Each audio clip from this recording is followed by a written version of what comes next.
What's up, guys, and welcome back to the MTC universe. This is more than conversation, where we do life together and talk about it. And talk. It's your girl Eb. I am back at it again with my amazing co-host. Please introduce yourself. My name is Lexton. How is everybody doing? You all vibing, bro. You know what it is. It's your boy Trey, and if we do it my way, we do this every day. Yeah. You see, it's your boy Ash. Take it easy. Yeah. How are you guys doing? I am wonderful. Up? Listeners, how are you guys doing? I'm doing amazing. Let us know in the comments. LOL. That sounds so thirsty for comments. How y'all doing? Let us know in the comments. Yeah, why not? Nah, but how are y'all for real? How we was interacting with y'all. We want to hear from y'all. We actually appreciate y'all. We wouldn't be here without y'all. We really do. Thank God, but you know what it is. We gotta look out for y'all. Hope everybody, just being blessed. Hope y'all had a great time with us during the month of April. I've been so hot because the AC started freaking out. Oh, in your car or home? Home. Get a little fan, man. I'm saying, open that door, bro. Get some breeze in there. The AC. Nah, but it's getting hot. Y'all know winters last like 0.5 seconds, and at this point, we already into spring. 0.2 seconds. At this point, like. Yeah. Big match. Plot twist. Y'all see how they about to make daylight saving? Are we in daylight savings right now? Yes. They about to make this permanent. I don't know why they changed it. That's fine with me. Yeah, they are trying to pass a bill or something that makes daylight savings times at 7. Perfect. I love it. I think it was so beautiful outside today. Getting home and the sun is still up. Me too. Like going home after 5 and like the sun going down. And it just make it feel like gloomy and the grim. Day already, like the day, but like. Having like so much sunlight and it gets cooler, so it's so pretty outside. I really want to spend more time outside, and that's when me and Ashton like take most of our walks, like around that time when it's so nice out. So speaking I'm appreciative. Of pretty outside, vacation on the way. We out. Good. I don't know what we have planned this summer except for the Maverick City Music Concert that's coming up with Kirk Franklin and Jonathan McReynolds. So excited! This will be my first real deal concert like in an arena and all that. So let me move my mic so I can sit back so y'all can see my handsome husband in the back. Yeah. That to me sounds like y'all got a lot of free time this summer. I like to hear because of one concert. Exactly. Y'all only have one concert lined up. I mean, yeah, and then to end the summer out, God Spares Our Lives. We're supposed to be going to Atlanta for a cousin's trip. Hotlanta. Super excited. I've never been to Georgia, never been to Atlanta, never done any of that. So Atlanta's that thing. We want to go to Six Flags. If you know me, then you know I love theme parks, amusement parks. I love roller coasters. I love the thrill. I've never been on a big boy roller coaster before, so I'm excited. Atlanta, I feel is like a prize bag. You just put your hand and you never know what you get. No, I like. You've never been to Atlanta. No, I've heard stories. I like the city. And they're good and they're bad. So. Oh no. Okay, let's just hope when we go that we're gonna be really close to the city. So yeah, I plan to do some touristy things. I'm not dissing Atlanta on the whole, but I'm just saying like certain things I've heard. I know. I know. I haven't heard anything. I know based on what you've heard, bro. That's why you gotta go and experience for yourself. But I mean, like from people who actually lived in Atlanta. That's what I'm saying. Okay. I mean, it's always a different experience. Their lived experience is going to be different from your tourist experience. Because there are people that come to Miami and they're like, I had the best time, and I'm like, I live here and I never have anything to do. No, I'm not trying to say like we're not gonna have fun. I'm not talking about fun and stuff. I'm just saying like it's like a prize bag. You shake it up. Okay. You can win a ring. I know where he's leaning, but I know exactly where he's leaning. Also, we got me and Ashton 2-year wedding anniversary coming up in July. So we don't know what we're doing yet. I think it falls on a Sunday. I think it falls on a Sunday, so we might do like a staycation romantic dinner or something. We gonna do something. We gonna live it up regardless. Staycation. Is that a trapping question you asked me just now? No. What? No, she moved on. It wasn't open ended. I really didn't know what day. I don't remember. Is it a Sunday, Ashton? No, it was. But it was. She didn't leave it open ended. She closed. But I just I don't know about y'all, but I consider myself an empath. I don't know, like I can't watch anything and not cry or want to cry, and these people aren't even real. When I see like real things that happen to real people, These like people? I am the people in the Aren't you shows. I'm watching talking TV? like when I'm watching like movies and like I always want to cry, and then when real life things happen to real people, then that, you know, things that show up on the news and stuff like that. I'm a softie. I cry really easily because I really feel for people so strongly. Are you empathizing or are you sympathizing? Well, to get into that, we're gonna differentiate the two. So sympathy involves understanding from your own perspective. Sympathy? That's sympathy? Yes.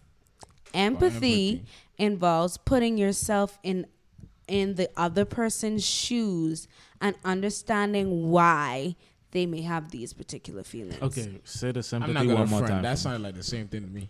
So sympathy Uh-huh. involves From your own understanding from your own perspective. Okay.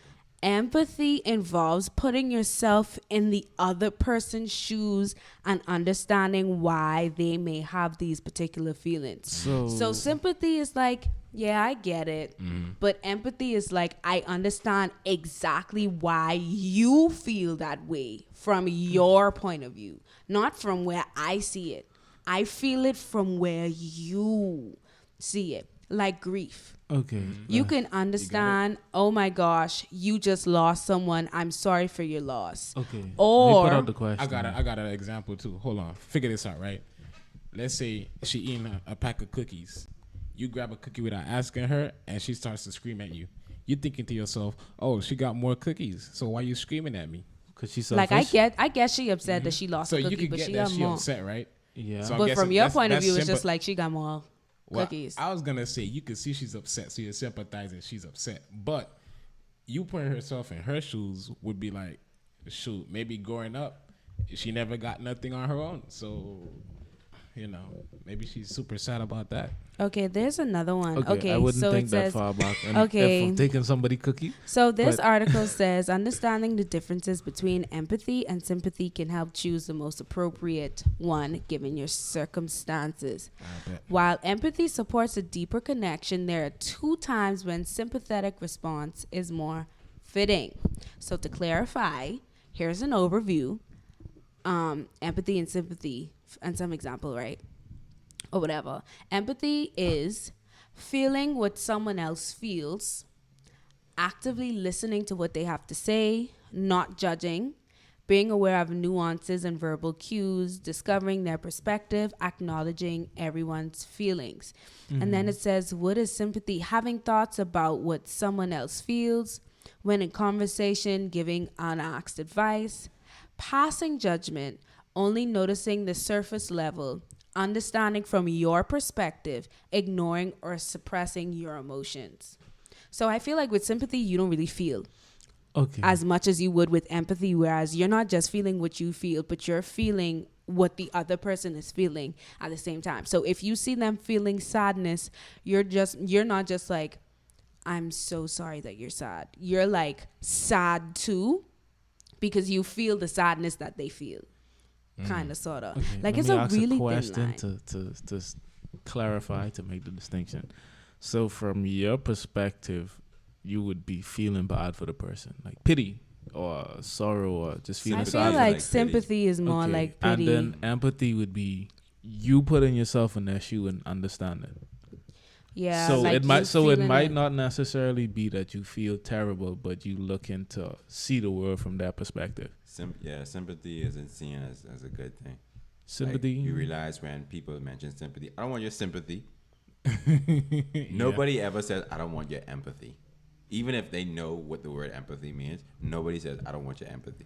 They says, I don't. They really say, I don't want your sympathy. Yep. They'll give you nothing. Sympathy. Synonyms are, one of the synonyms is pity. There you go. All right. So yeah, and then if we look for the synonyms of empathy, Understanding. we get. First of all, where the synonyms at? I don't know. It says understanding of, chemistry, togetherness, identification with, awareness of, fellowship. Like say if someone on the side of the road, right, and they call on you and say, excuse me sir, you don't even hear what they say yet, so you just throw them like $1, a mashup dollar, or like a quarter or something, and they're like, what? Like, bro, I was gonna tell you drop your wallet or something, like, or I just need a ride or something like that, or I just was gonna ask you a question. Why you throwing me $1? I wasn't gonna ask you for no money. Like, being empathetic, even though that's such a small situation, just hear them out.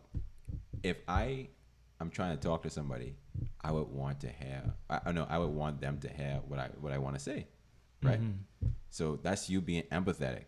But the sympathy was you just giving them $1 when it wasn't asked for, because you think that you already know what they about to say. They suffering or they about to ask you or beg you for something anyway. They look like they're out of place and they look like they're not supposed to be talking to you, so you're giving them $1 to shut them up. Makes sense. I'm looking at what is an empath. Dollars for sympathy. Because I'm calling myself an empath. I don't even know what that is. I was gonna say I would consider myself an empath. You know what I'm saying? Like, no, I would let her figure out the definition of an empath. No, but first. I'm trying to see what an empath is, because yes, bro. Because think about it, right? It says here. Let me tell you how far I would go, right? If somebody asked me for a ride, bro, I would get out of my car and ask for rides with them, bro. It says an empath is someone. It says an empath is someone who feels more empathy than the average person. Bro, hold on. I'm gonna let y'all finish. Did you understand how powerful? What did he say? What did you say? Bro, he say if you stop me and ask me for a ride, I will get out of my car and ask for rides with you, bro. Bro,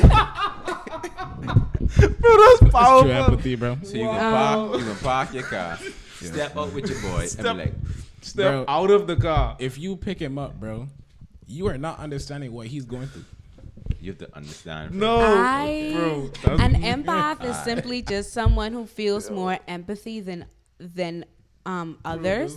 I feel like I am extremely empathetic, like, and just hearing people go through hard times makes me want to cry with them. Like, when I'm watching TV shows and the person, like, the characters are feeling sadness, I'm there. When they're crying, I'm there. Like, I'm literally there, like, ready to cry. Tiny violin. Are you playing the the world's smallest violin? I understand though, for real. Yeah. That's not funny. That's very insensitive to do violins at someone that's talking about.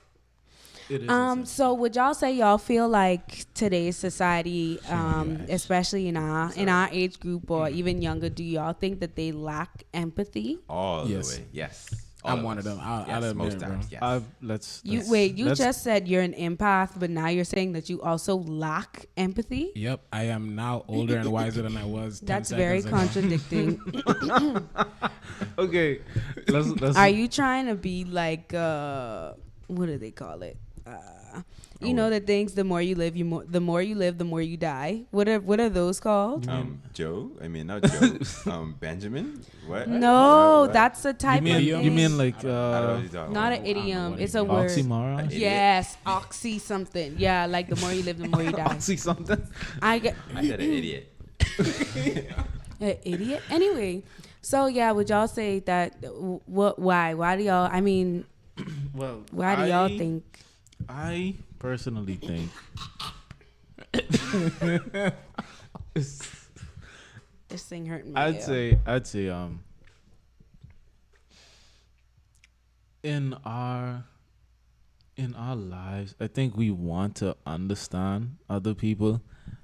I just think that we just don't, right? because we're not really like taking the steps as far as listening go. Before I even get to empathy, sometimes I feel like we don't even be like listening to each other for real. So we don't even get to understand from another person's perspective. And I mean, just thinking about it, I think empathy is more proactive in a way that you go about living your life. I would say the way we go about living our lives is not empathetic. It's not proactive because we're not really going out into the world thinking about the people we interact with and like what are they experiencing, and you know, if I come in contact with them, how would I act if I was that person, what would I want to receive? Like, I don't think a lot of people are not living their lives that way because people kind of just on survival mode. So the empathy is like the way I think about it, being proactive and living your life. Like, let me take a second, and the kind of people I'm gonna interact with on my day-to-day basis, like what would they be expecting to receive, and that would kind of inform you what you're supposed to be given. I don't think most people get the luxury of doing that all the time. I think well, basically not me, what I think, but what I've read and what I've seen.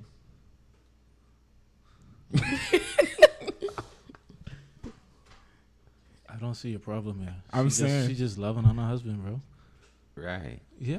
Yeah. Yeah. Like a pet. Is that how she makes you feel? That was a joke. I don't. I just. I'm saying this is not the time for her to empathize. You know what? What I've read and learned myself is that a great representation from a person was Jesus himself, and how he sort of placed himself in the position of the people who came to him. He cried when he felt for other people. He laughed and expressed joy and excitement when his disciples and people who came to him were excited about a certain miracle, or just being around him, just realizing who he was. And that's what the Bible actually tells us about with empathy, is that you should feel like someone else's burden is being fully empathetic. So as friends, as real, true friends, we should carry each other's burdens. Why did I make you think of Hannah Montana? When You're true. when you laugh, I should laugh. When you cry, I should cry. When you cry, I cry. That's a banger, though. That's a banger. Hurry up and come back. Let's go, Ashley. You getting there? Let's go. Point going strong. I'm sorry. Let's go. When you smile, I should smile. When you're filled with anger, I should feel the same way. It's us reflecting each other, and me reflecting off of you, and me fully placing myself in your position, being fully empathetic.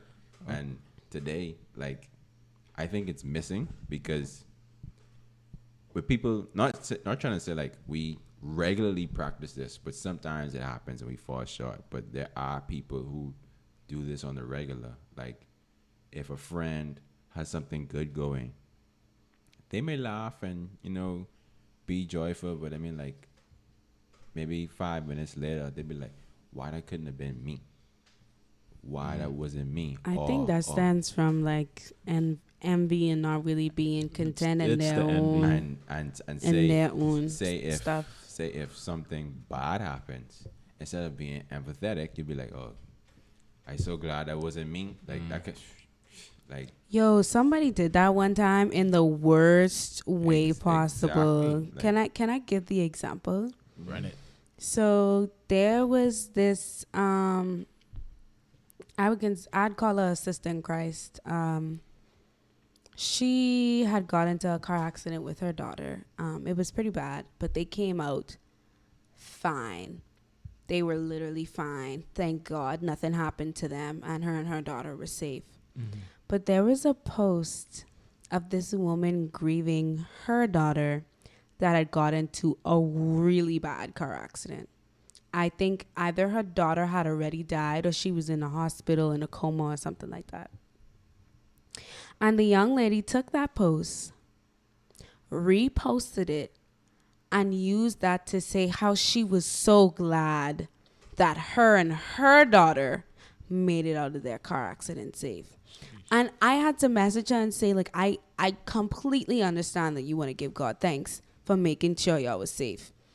But it's really insensitive to use the post of a grieving, heartbroken mother, someone else's pain, to show, hey, To uplift it didn't yourself. happen. Like, I was like, that's not okay. Cause it's not.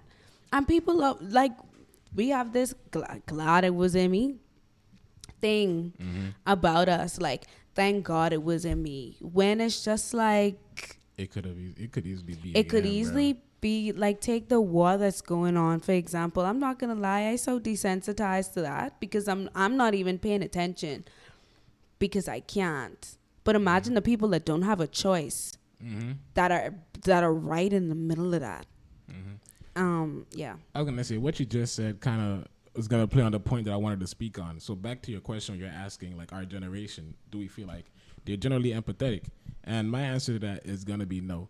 So I can't really say if it stems from when the pandemic started or not.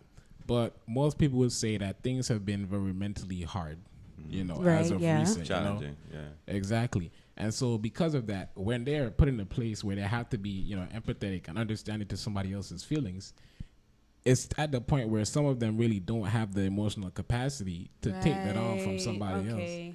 So anything else that anybody has to put into them is now exhausting more of their energy than what they had themselves have going on. Yeah, they can't give to other people because they don't. That's a thing. It's called, I'm going to find it right now. It's emotional exhaustion. No, it's called, I think it's called compassion fatigue. Yes.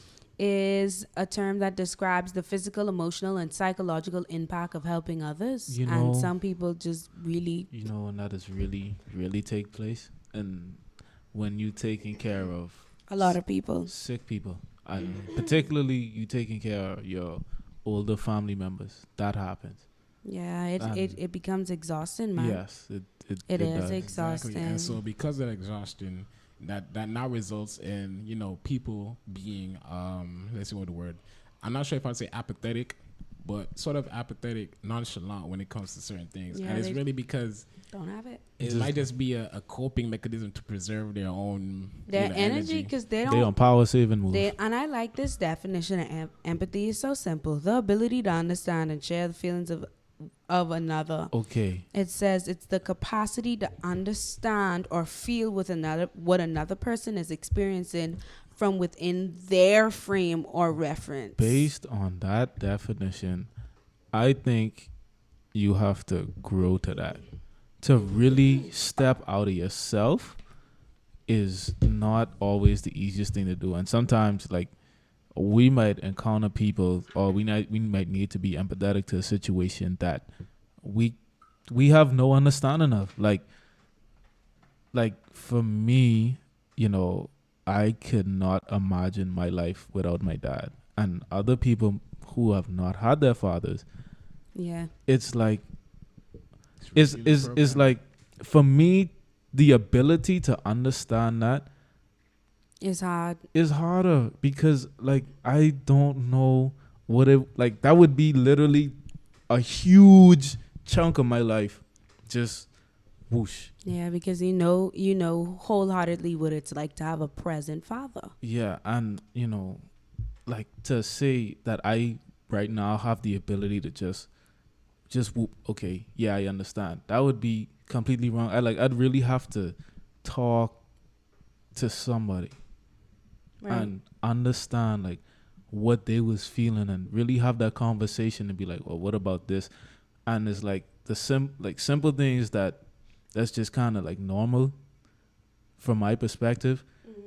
It might be a big issue, and you really have to take the time to know about things you don't know about to really be empathetic on a personable level. Yeah, you have to have like some sort of like education on it, I guess. No, not education, but like, if I wanted to understand I would really have to sit down and talk to you, like for real, for So real. that you Like could know gain a my point of story, reference. so Yeah, you could, because then I can't just jump out of myself in something that's completely unrelatable. Some things like you could relate to, you know, but other things is harder. So you really have to try to get out of yourself, and that's why you really have to put yourself on the side and like hold the judgments, like you said in the previous definition. You got to hold the judgments, like step outside of yourself, Yeah. really try to understand.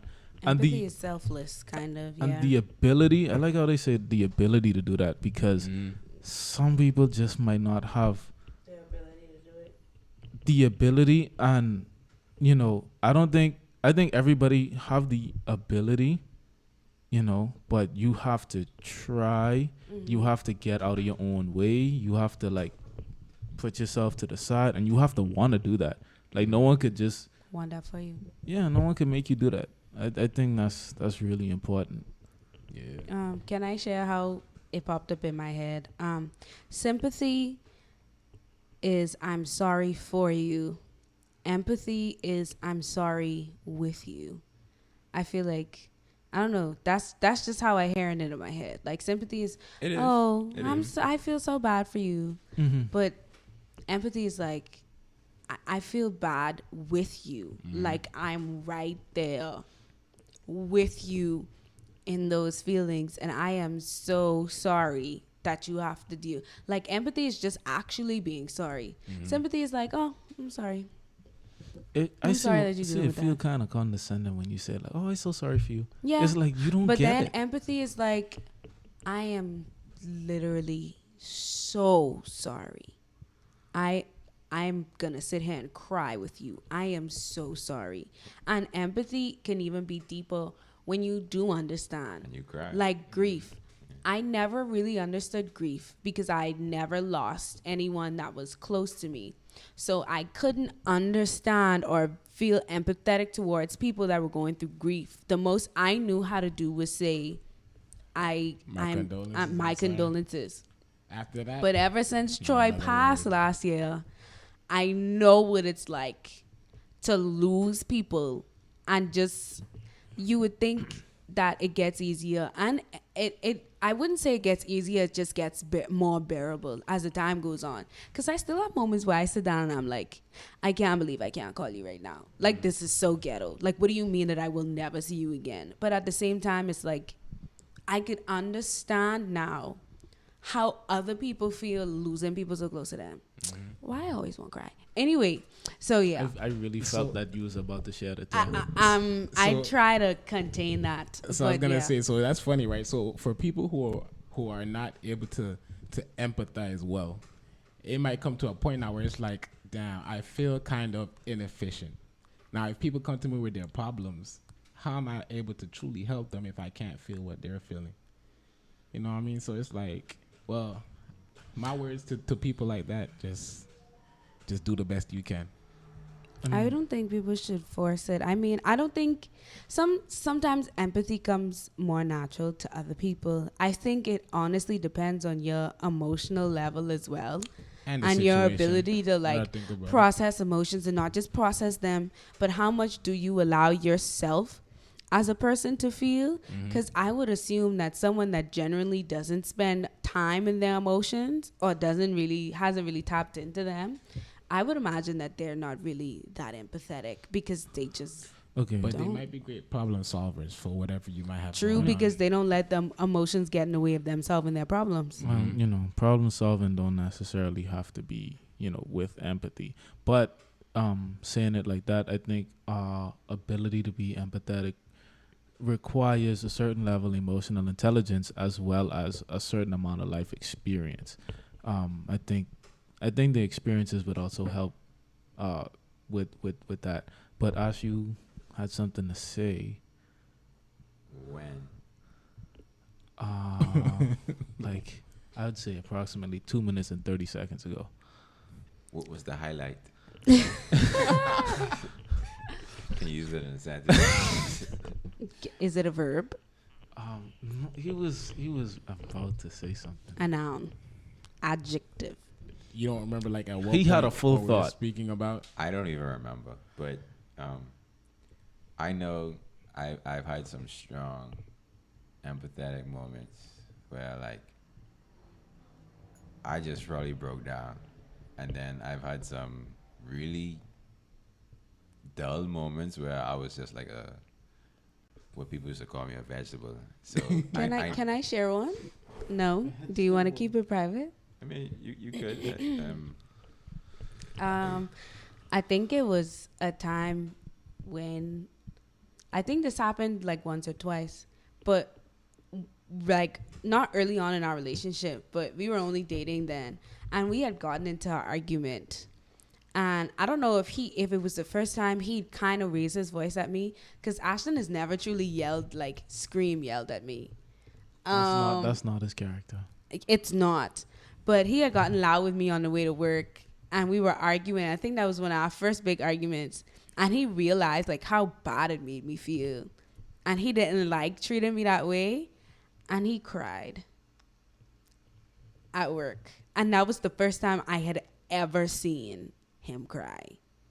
And I was like, I don't want y'all thinking about baby soft, because he not. You can laugh. I don't care. I think there was a time where Ash was going through a lawsuit, and he really tried to convince me that he wasn't crying driving the car. And I knew he was, but he just didn't want me to know that he had some emotions. I don't know. But yeah, like he felt more for me in that situation than himself, because he didn't ever want me to see him like that. And he knew that I was upset about. So he felt so strongly about it that he cried. And that only happened twice. Now, if he have to be stern with me, he just have to be stern with me. But he just realized how it made me feel. And it made him emotional and empathetic towards me. I'm no longer a vegetable. I'm a fruit now.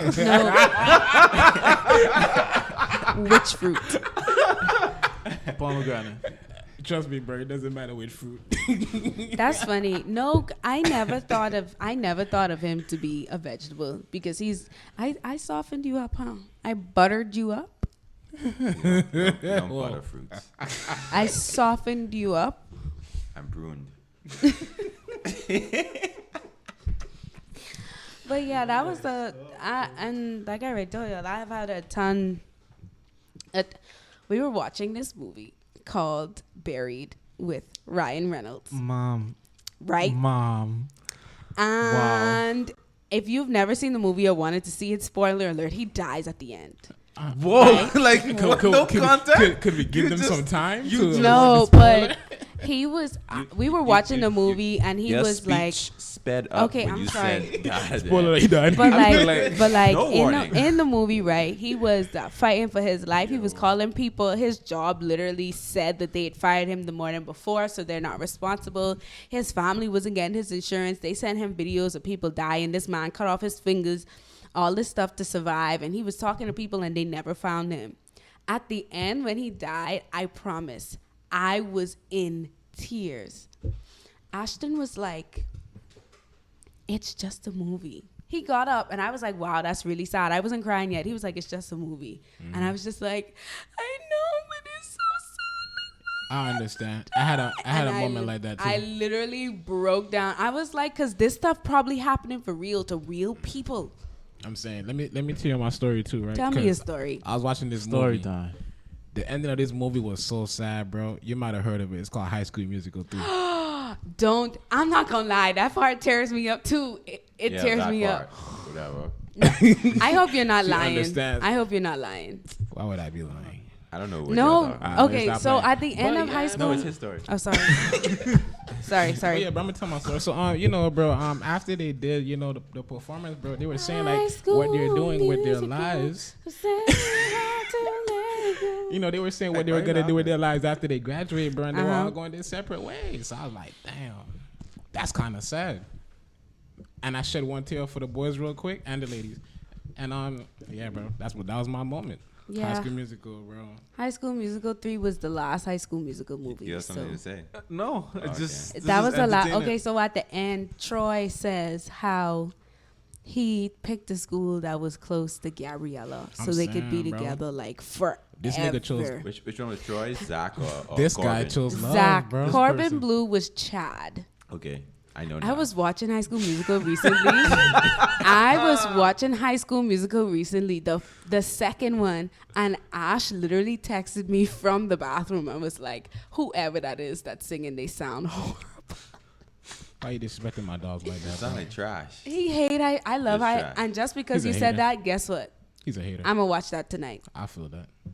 On mute. I don't like Do I'm you have a saying, story bro. of your empathy? of my. By the way, if empathy. y'all love High School Musical, bro, comment and like Period. 1, 2, or 3. Club. All of them. squad. Yeah. I don't like musicals. I love musicals. I just don't like watched. musicals. I just watched. What's the musical's name? West Side Story, and I nearly sobbed at the end. It was beautifully done. West Side.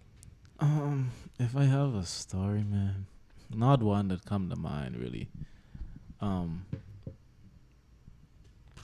In a personable situation, like, nah. Well, so you're just not an empath. no, I lie. You just hate people. Yeah, I You hate everybody Hold on. equally. Damn, bro, you're Yeah. you're sick, bro. You're a sick individual. Okay. How dare you? But yes, I would say with my parents, like, sometimes you'd be upset or whatever, but looking back, like reflecting on my childhood and our current relationships, it's like more and more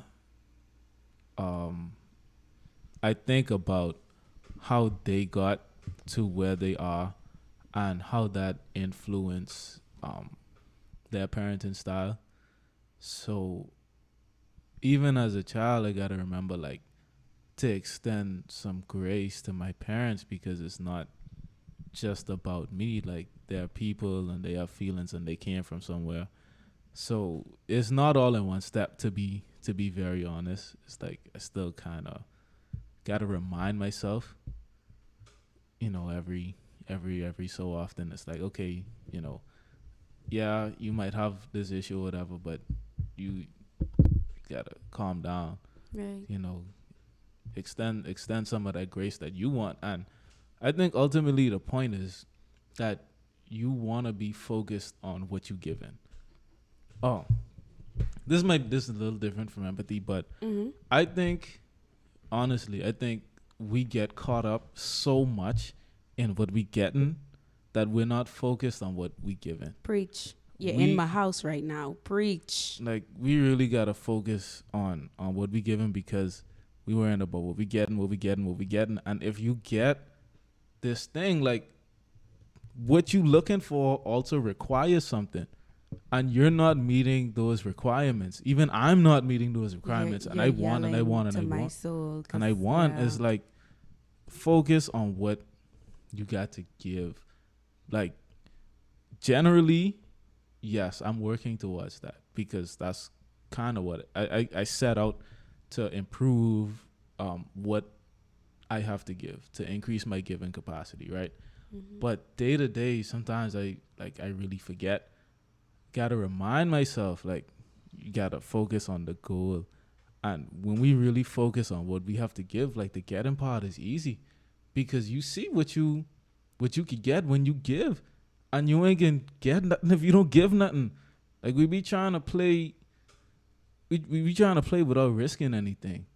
You gotta give. You have to give something up. We're lazy. It stems from laziness. Everybody just want. That ain't even just in relationships. That's in life. I've come to realize that I don't want to work for myself out of a place of wanting to do what I'm passionate about. I want to work for myself because I'm lazy, and I don't want to actually work. I just want to do the easiest thing that I can do to get money. When in reality, our call as humans is to work and manage what we're given. Same with relationships. We don't want to work to manage. I want to get to a place where my goal is to outgive everybody, not give to where I don't have enough for myself, but to have that balance, but to also be passionate about what I'm giving to others, not in hopes of them giving it back to me in return. but in hopes that when I give, I will get something back. Because in Proverbs, it says that when you're giving, you're gonna continue to get that flow, the L. Yes. It talks about that. And honestly, okay, this is something that I've been practicing, right? You don't give nothing that you're gonna constantly be thinking about. If you can't give it and just be like, okay, that's the end of it, then something wrong with it. You gotta, because people, like, you could get baited and you might get guilt tripped into stuff, and you might give something that you don't really want to give, or you're not prepared to give, or you give beyond your capacity at that time. It's like, now you bitter because you give something that you couldn't just live without it. So if you can give something, Give it just already be like, okay, that's it, that gone. If you can give it, okay, that gone, because you give it away, you didn't lend it. Yeah, and it ain't just about the giving. It's about your heart posture when you do it. Because God ain't gonna just look at you and say, oh, you gave this. No, he's gonna look at your heart at the moment that you gave what you were giving. You could give as much things as you want, but if you mumbling and grumbling and hate the fact that you give it, then what did you give it for? Why give it if all you can do is remind me of how much that you give? But if you ain't ready to just cut your losses on whatever you give, not cut your losses, let me not say that, but if you can't, like, if you can give it and keep watching it, like, Indian giving. But cheapest you just say no. Cheapest you just say that conversation dead. Don't even worry about it. Because it just can make you better. You give it and you still holding on to it. Like, no, let it go. Just let it go. If you giving, bro, just giving. Just let it go. Like with the podcast, I was in my feelings about nobody reposting. Why aren't people sharing? But then I had to ask myself, how much of other people's content do you share? Mm-hmm. How much of other people's content do you like? Mm-hmm. How much of other people's content do you repost? And not doing it for them in hopes that those specific people do it for you. But you are looking for something from people that you yourself don't even give. And that's where you start the empathy. How are you expecting to get something that you yourself aren't willing to give? It's like simple. Even with work, because of audacity. You want to get paid a certain amount, but you barely do the work, or you barely care about the work that you do, but you looking for more money. And you don't even do what you're supposed to do the way it should be done. I think one of the biggest moments in my life, like a big, like, goal. It wasn't a goal, like, in my mind at the time, but, like, it was a... Like, babe. What do you call it? Like an obstacle? Not an obstacle.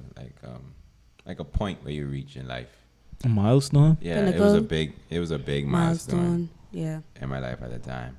And I didn't fully realize it or assess it until, like, maybe just now. When I was younger, like, I would say mid-teens or so. Like, I don't know, maybe it was between hormones, me thinking I'm growing, this, that, and the next. It was a lot of tension between me and my dad at the time. Like, I guess just me having different views. Not different views per se, but, like, me just thinking different.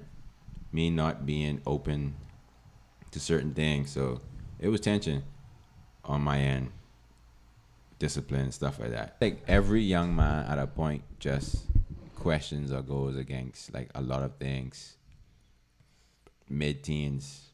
Yeah, you kind of get to evaluate things for yourself. Yeah, so, like, it's a lot of things and certain disciplinary actions and certain, like reasonings that you tend to question yourself. And I can't remember everything, but I did it a lot. But it was a day when my mom, she came to me and she basically told me certain background stories of the relationship my dad had with his dad, and that it wasn't the best or what he would have preferred. And instead of just hearing and going in one day and coming out the next, or just feeling like, oh, whatever, this and the next. Like, I actually put myself in his situation, and I felt that for him, and it wasn't out of pity. It was like me actually feeling that, and me knowing that our relationship isn't like that, and that I wouldn't want it to be like that. And I feel like ever since that day, it hasn't been a tense or a moment like at all. Like from mid high school, You can cry. no, like this is something I came to realization with. Like I came to terms with this. Like back then I came to terms with it, but right now I actually know what it was officially. And that's what it was. Like it was, I don't know if he could remember or if my mom could remember, but like after that, like it was cool, like straight up until now. And You understood that he was a human. Yeah, I fully appreciate that. And I forgot he was a human. Yeah, I think a lot of us forget that our parents It'd be were like humans that. and they were the Yes. same age that we were. They felt the same things that we did, and That was me. Yeah, That bro. was my little. y'all know me. That is me right now. I can't imagine my mom having a life, bro. I cannot agree. My mother is more vibrant now than she was back then. So Getting better with age. just like fine wine, honey. Shout out to Nikki's Trinkets, because she be doing it and doing it and doing it well. But any, Also, yeah, I was just about to yes, say. with the I think having an empathetic viewpoint, trying to approach your relationships with empathy, it forces you, if you want to think in a line, you're gonna start thinking about how you could be better. I think when you empathetic, you naturally start to think about the how would I say, like the inconsistencies in what you think and believe and what you're actually doing. When you start to feel for people and you really start to understand what they do, like what they're going through, it makes you better from a given standpoint. And when you start giving on that level and you start treating people the right way, like I think you would find that that's what you're gonna get back in most cases. But the point is that you're not thinking about the get back. You're thinking about what you have to give. A lot of people don't think that they have a lot to give, and that's not true. Like your time, your words, your attention is so important to other people, you don't even realize it. Like a couple of minutes to listen to somebody, like just a second to acknowledge somebody, like the fact that you make somebody feel acknowledged is so important. And sometimes we feel like if we don't have the solution right now, or we can't give this person all the money or whatever, like that we ain't doing nothing. But that's just human interaction, and the value that we bring to each other is, I mean, you can't even put a number on it. I think it's so significant in the parental and the child's relationship, like Yeah. in a home, in a household. I think it's very important for both sides. Like at a certain age, you're able to actually from birth, not from like young, from being a toddler, you could understand empathy, because parents used to do this, right? Where they fake cry and then their baby would start crying. That's that baby crying because they're Like the their baby parent would know crying. to like hug the Yeah, parent. the baby, or, like a baby would start crying if their parents start crying. Like a lot of babies would do that. I can And do that to our baby. It's kind of like a little test to see if your child is empathetic or a psychopath, in a sense. Yeah, because if you crying and bawling, I was gonna say, to be fair, bro, I feel like a lot of kids are egocentric. You know what I mean? So, no, I'm not saying every. I said they have the ability to, because oh, okay. babies can do it. So a 5-year-old and a 6-year-old and a 7-year-old can do it if they see their mom broke down crying, and they start crying and say, say, "What happened, mommy?" You know, like that's that child sharing empathy. And the same way with a parent, like sharing empathy with their child instead of pity, because a lot of parents lack empathy. Pity their child Yeah, instead of sharing a lot of empathy. parents don't care, and they think it's their child is young and taken care of, that they don't have any issues. But you're wrong. Kids have feelings too. I think sympathy with the child is like, my child is crying. Crying is bad, so stop crying. Instead of trying to talk to your child and say, let me figure out what's going on. And then if it's not warranted for them to cry, you explain why they don't have to cry. Instead, they can use their words. And this is why I'm saying it's more proactive, because then if you understand what makes a person hurt, if you understand what makes a person cry or feel a certain way, like, then you more likely to not do those type of things. So just having the empathetic view, you understand the other person. How to fully assess the situation. You are proactive in stopping the negative outcomes. Right. And that in yourself makes you act more positive, and you're giving more. So now everybody winning, because what we expect, you know, we expect the other person to now be empathetic in their lives too. So now everybody winning. They thinking about you, you're thinking about them, we thinking about each other, and we just, I mean, that's just how we vibing. Like, life happen, like you can get hurt sometimes, whatever, but it's not I get hurt and that's it. You in a relationship with these people, you know what I mean? So, I mean, even here, I think it's in my best interest, like, if I offend anybody here, to understand more, and the better I understand you, the better relationship we could have. Powerful. Any closing remarks? I know this video a little long at this point.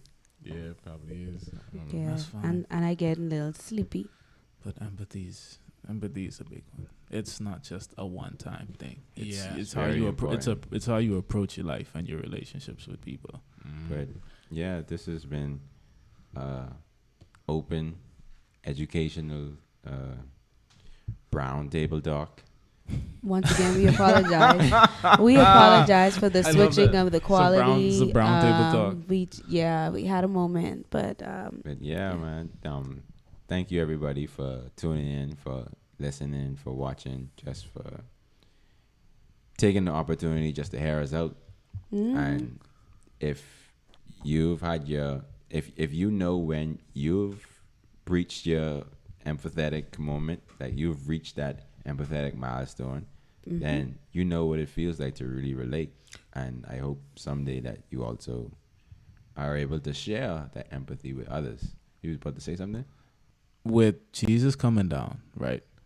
And I was saying earlier about experiences, right? How experiences also help to, you know, increase the level of empathy that we have, right? Jesus came down, relied on family, brothers and sisters and friends and disciples, betrayed and died. Like, he had the full span of life and died in literally one of the worst imaginable ways. Jesus can relate to your pain. He can literally feel your pain.